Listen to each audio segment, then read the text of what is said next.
Hi, I'm Serena, a CSX ES44AH numbered 783.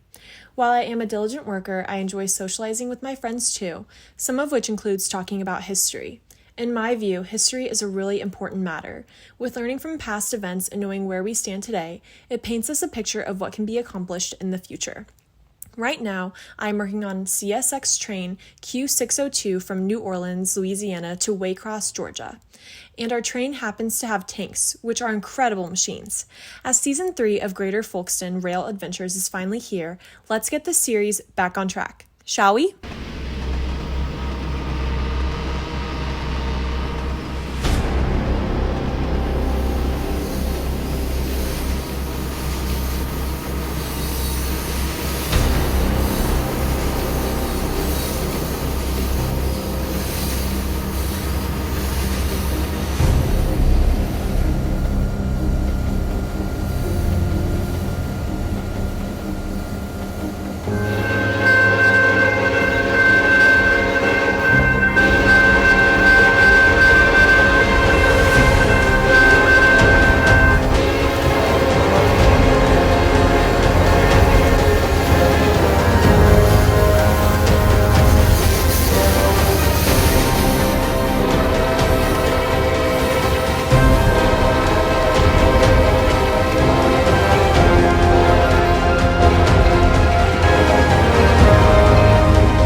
Well, that was quite a run we had. You said it, Christian. Let's go into the shed so we can talk to our friend.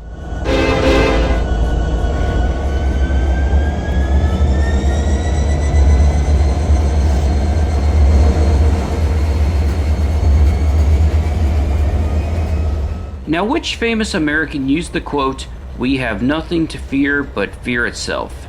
I know that one by heart. It was Franklin D. Roosevelt. Yes, that is correct. Oh, hello, Serena. Christian? Almost didn't see you two pulling in. Oh, hey Christian, I haven't seen you in a while. How have things been? Pretty good. What about you, Sean? Alright, though this last year was rather eventful. I'd rather tell you about it another time though. Hello, Serena. Good to see you again. Hi, Serena. Hey, Serena. Hi, guys. What's going on? Not much, we were just talking. Oh, really? About what? Mostly about history and the military. That's cool. Can we join in? By all means. Maybe you can assist me so I don't have to do all the teaching by myself, Serena. I'd be happy to. Great. So like I was saying, the M4 Sherman tanks were the primary tanks used by the Allies during World War II. They could be built in vast amounts, but the downfall is that their firepower was inferior to the larger German tanks like the Panzers, Tigers, and especially the massive Elephant tanks. Even the Soviet T-34s were excellent machines. They were good against the German Panzers, but even they had flaws such as poor visibility and that initially only the commander's tank could be radio equipped.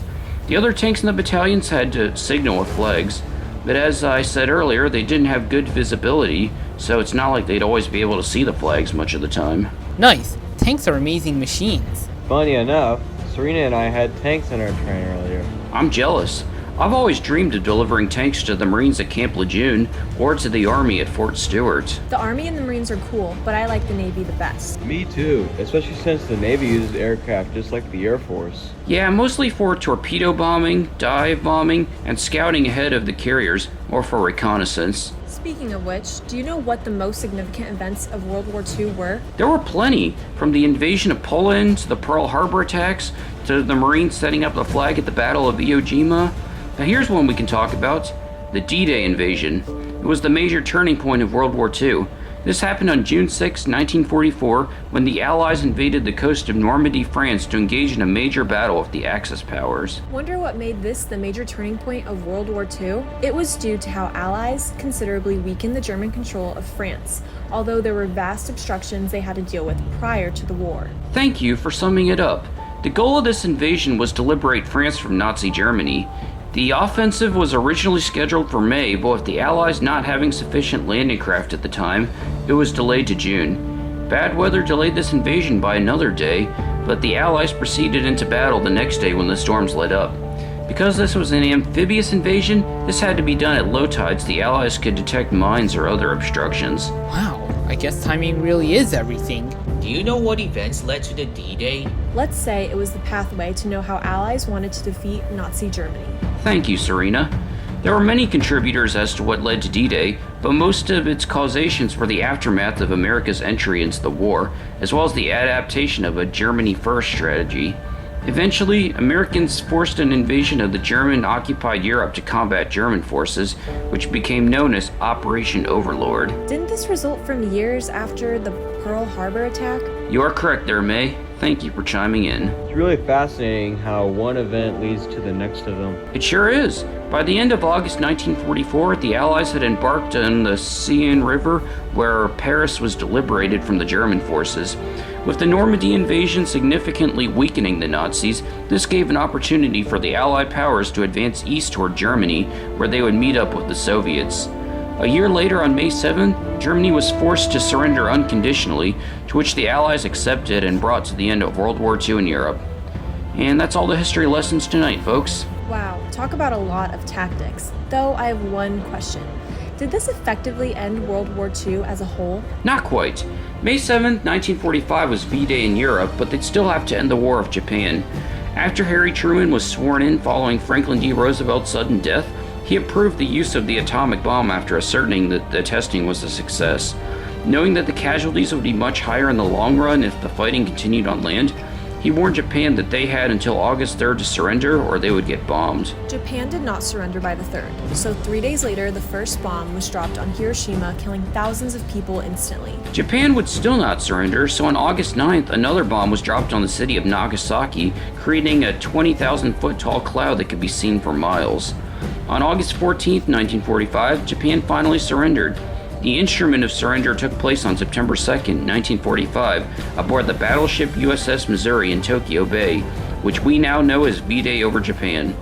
With that, World War II had at last come to an end. Wow, I never knew all this. Me neither. That's really a lot to take in. It's cool though. While we were exchanging some more facts of World War II, a Union Pacific locomotive suddenly barged in and rudely interrupted us. Oh no, not him again. Who is this guy again? He's one of Fake Lily's cronies, and let's just say he's bad news. Well, guess what? No one wants to see you acting like a phony history professor. Tell that to my students here who are listening to my lectures. If you don't like what we're talking about, then hit the road. It's none of your business. It's none of your business to give out stupid history lectures either. So give it up, old man. You are making yourself look very bad. Excuse me? And do you know why history is important? If we don't learn from it, we're bound to repeat it. Even if we're locomotives, we still like to learn of what shaped this world. Yeah, give it a chance. History is actually interesting and wholesome. Nicholas, Sean, and Ben are right. Oh yeah? Well, what about the time when you nearly collided with another absent-minded switcher at Jacksonville last year due to your negligence? And same thing with you, Ben, for how you carelessly sorted out trains to the point where other engines had to supervise you. Did you have to remind us of our mistakes? It was one thing that Nicholas used to do that to us, but hearing it from you is worse. Besides, how did you even know all this? You idiots! Sat then for me about it. Gosh, I'm surprised CSX hasn't scrapped you three after all the lame brain stunts you've done. Hey, you leave my friends alone right now or else. Or else what? Oh, it won't be pretty if I lay my Koopler onto you. Maybe that'll shut you up. Exactly. You are very ungrateful and unappreciative. That's all I could say. Grr, if you don't shut up right now, I'm gonna expose all of your antics to Lily so she can laugh at how much of a nerd you all are. Besides, why hasn't CSX just retired Nicholas and Serena already? They're bad influences if all they do is babble on about history. I would love to see you try. Keep dreaming. After all, this is a free country, and what we were just talking about is within our First Amendment rights. What in the blazes is going on over here? Thank goodness you're here, sir. This engine was intruding on our conversations and bashing our opinions on history. He won't leave us alone. 7811, foolish engine. You were supposed to be working on the Q601, not goofing off. Now get rolling. Now! Alright, fine. You all win as of now, losers. Ugh, that jerk. Of course he had to ruin our night. Don't listen to him. He has nothing better to do. I mean, I wouldn't care what he thinks. He can kiss my radiators all he wants. Yeah, but anyways, we best get some sleep. We have another long day tomorrow.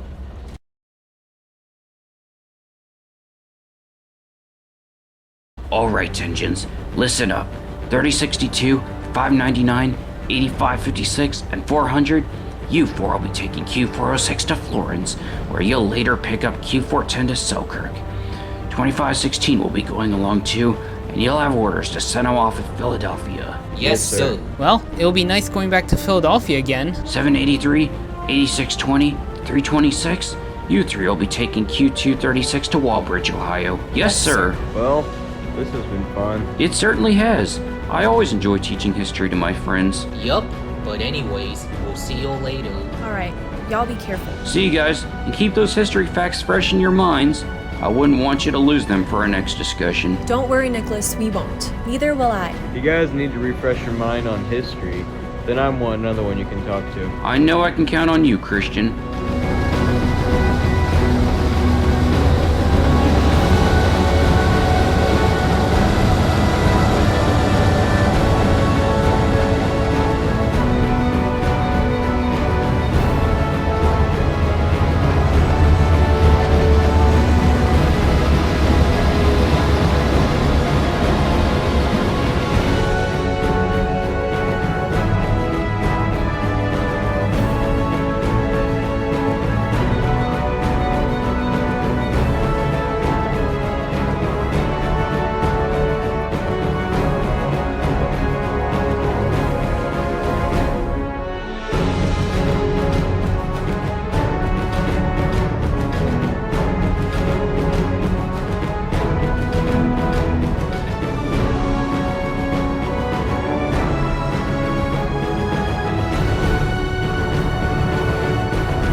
My darling, I got more info about Nicholas and his friends.